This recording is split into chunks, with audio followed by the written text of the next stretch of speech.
अहिल्यानगर जिल्ह्यातील मौजे चिचोंडी पाटील या गावातील सरोदे कुटुंबीय आणि सरपंच शरद पवार हे गेल्या 9 दिवसांपासून चोरी गेलेली जमीन परत मिळवण्यासाठी तहसील कार्यालयाच्या आवारात घर संसार घेऊन उपोषणासाठी बसले आहेत।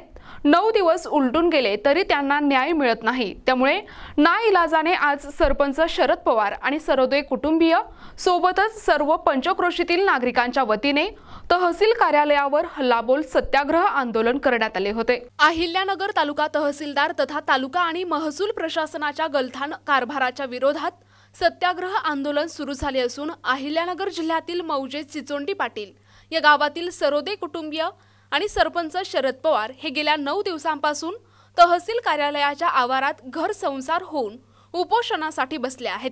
या चिचोंडी पाटील गावातील सरोदे कुटुंबियांची चोरी गेलेली जमीन परत मिळवण्यासाठी उपोषण सुरू झाले, मात्र 9 दिवस उलटून गेले तरी यांना न्याय मिळत नाही। त्यामुळे नाईलाजाने आज सरपंच शरद पवार आणि सरोदे कुटुंबीय सोबतच सर्व पंचक्रोशीतील अहिल्यानगर जिल्ह्यातील नागरिकांच्या वतीने महसूल प्रशासनाच्या गलथान कारभाराविरोधात हल्लाबोल सत्याग्रह आंदोलन करण्यात आले।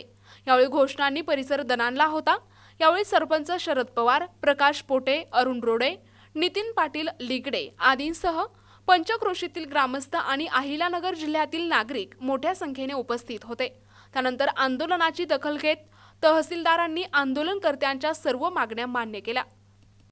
आपल्या नगर तालुक्यातील सर्वसामान्य नागरिक त्याचबरोबर चिचोंडी पाटील गावातील सर्वसामान्य नागरिकांचे विविध प्रश्न, त्याचबरोबर मागील 12 वर्षापासून मुख्य प्रलंबित प्रश्न म्हणजे कौसाबाई मारुती सरोदे यांची चिचोंडी पाटील येथील 51 गुंठे जमीन बेकायदेशीर तलाठी सर्कल यांनी गावगुंडांच्या नावावर केली आणि ती जमीन आज खऱ्या अर्थाने तिला हल्लाबोल आंदोलनाच्या माध्यमातून यश आलं। मागील 9 दिवसापूर्वीपासून कौसाबाई मारुती सरोदे या आमच्यासह अरुण रोडे पाटील, प्रकाश भाऊ पोटे, नितीन लिगडे पाटील आणि आमचे सर्व सहकारी या ठिकाणी बसले होते आणि काल त्याच्यावर तातडीचा निकाल देण्यात आला, पण निकाल देऊन त्या ठिकाणी फेर वाढण्यात आला आणि गावातीलच या ठिकाणी 11-030 हा फेर या ठिकाणी आपण निश्चित पाहू शकता। या फेरच्या नुसार ही नोंद घेतलेली आहे। या निकालामध्ये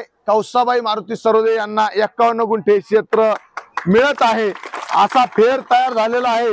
प्रतिवादी क्रमांक या ठिकाणी आपण पाहू शकता। सदर गावगुंडाचं नाव कमी होण्याचा हा फेर पाडलेला आहे आणि त्याचं 2 तासात हे क्षेत्र कमी होऊन कौसाबाई मारुती सरोदेंना तहसीलदार साहेबांनी आणि आमच्या सर्व प्रतिनिधी मंडळींनी कॅबिनमध्ये चर्चा करून 2 तासात त्यांना तो फेर आपण त्यांच्या हस्ते देणार असल्याचं असं आश्वासन दिलेलं आहे आणि हा फेर सुद्धा त्या बाबतीत पडलेला आहे। समोरच्याचं क्षेत्र कमी होऊन कौसाबाई मारुती सरोदे यांच्या नावावर हे क्षेत्र थोड्याच वेळात लागणार आहे। त्याचबरोबर गावातील अनेक प्रश्न, तालुक्यातील अनेक नागरिकांच्या रस्ता केस असतील, रेशन कार्ड असेल, डोल असेल, घरकुलांना जागा असतील, या प्रश्नावर सुद्धा येत्या आठवडाभरात संबंधित विभागांना पत्रव्यवहार आणि त्याच्यावर ठोस कार्यवाही करण्याचं आमच्या शिष्टमंडळाला या ठिकाणी आश्वासन दिलेलं आहे आणि कौसाबाई मारुती सरोदे यांचा हा फेर दिलेला आहे। परंतु या ठिकाणी आमचा पवित्रा असा आहे की जोपर्यंत सातबारा होणार नाही तोपर्यंत आपण या ठिकाणी जागा सोडणार नाही।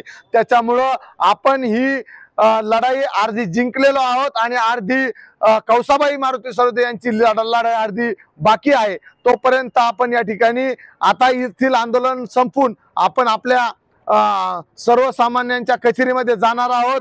छत्रपती शिवाजी महाराज की जय भवानी।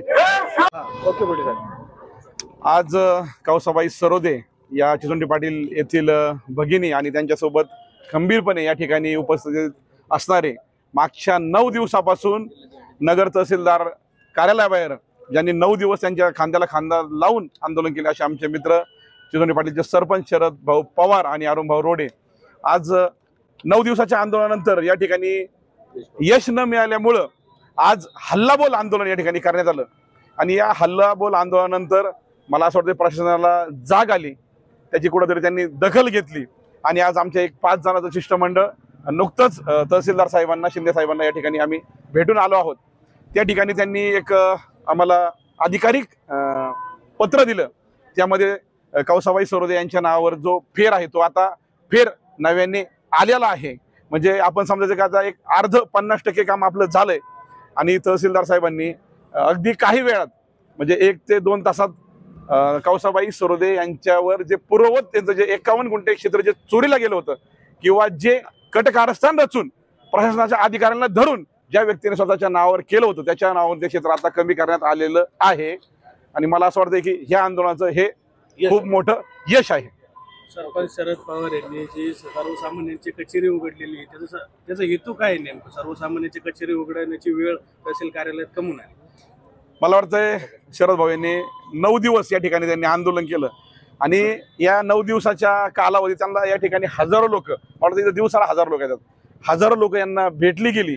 त्यांच्या समस्या असतील, काही लोक छोटे छोटे काम असेल, स्वतःचं संजय गांधी निराधार असेल, घरकुलाच्या जमिनींचा विषय असेल किंवा एखाद्याचं रेशन कार्डचा विषय असेल, दुरुस्तीचा विषय असेल, फेरफारचे म्हणजे 7-12 दुरुस्ती असतील, यासाठी लोक 6-6 महिने 8-8 महिने झाले चक्रा मारतात. यात छोट्या चुका असतात किंवा नजर चुकीने होतं किंवा मग जाणून बुजून त्या गावच्या तलाट्यांच्या मार्फत ते कुठंतरी दांगट्याला ती जमीन देण्यासाठी हे कट रचला जातो. हे त्यांच्या लक्षात आल्यामुळं आज या ठिकाणी आम्ही अहिल्यानगर तालुक्याच्या तहसीलदार कचेरी शेजारी या ठिकाणी प्रति कचेरी किंवा प्रति सर्वसामान्यांसाठी आणि विशेष म्हणजे याची एक अट अशी आहे का इथं कुठल्याही स्वरूपाचं शुल्क आकारलं जाणार नाही अशी कचेरी आम्ही या ठिकाणी सुरुवात करत आहोत. गेली 9 दिवसापासून कौसाबाई सरोदे यांची जमीन चोरी गेल्याप्रकरणी 9 दिवसापासून आम्ही तहसील कार्यालय अहिल्यानगर येथे बेमुदत शेळ्या मेंढ्यासह आंदोलन केलं आणि ते आंदोलन 9 दिवस होऊनही प्रशासनाला जाग न आल्यामुळं आम्ही शरद पवार सरपंच आणि आमचे मित्र प्रकाश भाऊ पोटे यांच्या समवेत आणि इतर सहकाऱ्यांच्या म्हणजे तक्रारदार जे पीडित आहेत यांच्या समवेत आम्ही हल्लाबोल आंदोलन केलं. आणि आज 9व्या दिवशी का होईना या झाड कातड्याच्या प्रशासनाला कुठंतरी त्यांच्या मनामध्ये दया आली किंवा आम्ही जे आंदोलन केलं त्या आंदोलनाला कुठंतरी यश आलं म्हणून आज यांच्या सरोदे यांचा निकालची प्रत भेटली आणि तो जो उतारा आहे तो उतारा 1 ते 2 ते 3 तासामध्ये तो त्यांच्या नावे जाणार आहे. तर मी मीडिया माध्यमाचं आणि या प्रशासनाचं धन्यवाद देतो. प्रतिनिधी मुकुंद भट, NTV न्यूज मराठी, अहिल्यानगर.